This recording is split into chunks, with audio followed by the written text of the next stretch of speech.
ఒక ముఖ్యమంత్రి ప్రజలకు ఊరడించాల్సింది, ధైర్యం చెప్పాల్సిన ముఖ్యమంత్రి వరదలు ప్రారంభమైన 2 రోజుల వరకు పత్తా లేకుండా పోయి ఆయన తప్పును దాచిపెట్టుకోవడం కొరకు వచ్చి రావడమే మొదలే కేసీఆర్ గారి పైన, కేటీఆర్ గారి పైన, హరీష్ రావు గారి పైన, బీఆర్ఎస్ పార్టీ పైన నిందలేసే పని మొదలు పెట్టినాడు. వచ్చింది వరద ప్రాంతాలు చూడడానికి, ప్రజలకు ధైర్యం చెప్పడానికి, రిలీఫ్ ఇవ్వడానికి వచ్చిన పద్ధతిలో లేడు. ఆయనకు పెళ్లికి సాగుకు తేడా తెలుస్తలేదు. వచ్చింది సంబురాలక జాతరకు వచ్చిండా, ప్రజల్ని పరామర్శించడానికి వచ్చిండా, ఆ హవభావాలు ఏందో అదేందో చూస్తేనే ముఖ్యమంత్రి స్థాయి ఏందో అర్థమైతా ఉంది. మేము మాట్లాడలే ఇప్పుడు మీ అందరి సమక్షంలో రైతులు చెప్పాను. ఇవాళ కొన్ని మీడియాలో కూడా వచ్చింది, నేను ఇక్కడ మీడియా వాళ్ళు ఎవరు లేనప్పుడు వస్తే కూడా రైతాంగం చెప్పాను. ఏంది ఇవాళ మనం ఏదైతే ఎన్ఎస్పీ కాలువ మీద నిలబడినామో ఈ కాలువ కట్ట తెగడానికి ప్రధానమైన కారణం ప్రభుత్వమే అని రైతులు చూపిస్తున్నారు, ఆధారాలు కూడా చూపిస్తున్నారు.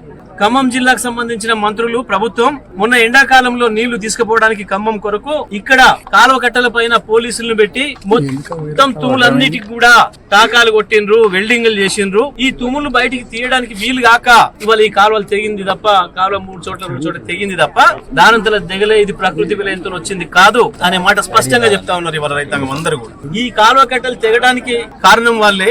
నిన్న ఖమ్మంలో కొట్టుకపోయి, వరదలు కొట్టుకుపోయి ప్రజలు చచ్చిపోవడానికి కారకులు కూడా వాళ్ళు. మేము ఇది బాధ్యత రాజ్యాంగంగా మాట్లాడడం లేదు, రాజకీయాల కొరకు మాట్లాడడం లేదు. 9 గంటలు వాళ్ళ కళ్ళ ముందు ఎదురు చూసుకుంటూ కూర్చుంటే కూడా కనీసం ఒక హెలికాప్టర్ కొరకు ప్రయత్నం చేయలేదు.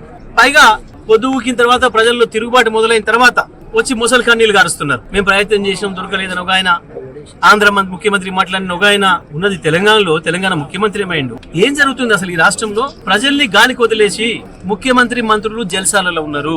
ఇది స్పష్టంగా ప్రభుత్వం సృష్టించిన విలయమే, ప్రకృతి విలయానికి మేమేం అనడం లేదు. కానీ వాళ్ళ ఈ కాలువ దిగిపోయి 100,000 ఎకరాలలో పంట నాశనం అయిపోయి, పంట నాశనం అయిపోవడమే కాదు, ఇంకా 2 పంటల వరకు కూడా వాళ్ళు చేసుకునే పరిస్థితి లేదా రైతాంగం ఇసుక మెటల్తో 1,000 ఎకరాలు.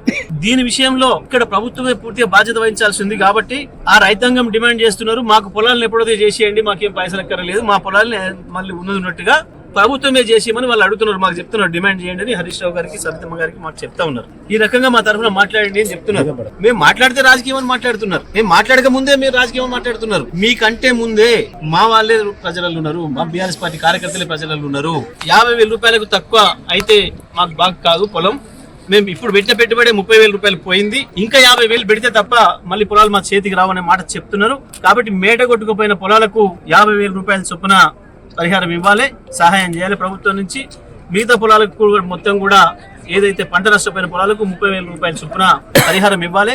ఇది మేము ఒత్తిడి చేస్తున్న డిమాండ్ కాదు, ఇది గతంలో కాంగ్రెస్ పార్టీ కూడా చెప్పింది. కాంగ్రెస్ పార్టీ ఇప్పటి పిసిసి అధ్యక్షులు కావచ్చు, ఇప్పుడున్న మంత్రులు కావచ్చు, ఆ రోజు చెప్పిన డిమాండ్లే ఉన్నాయి.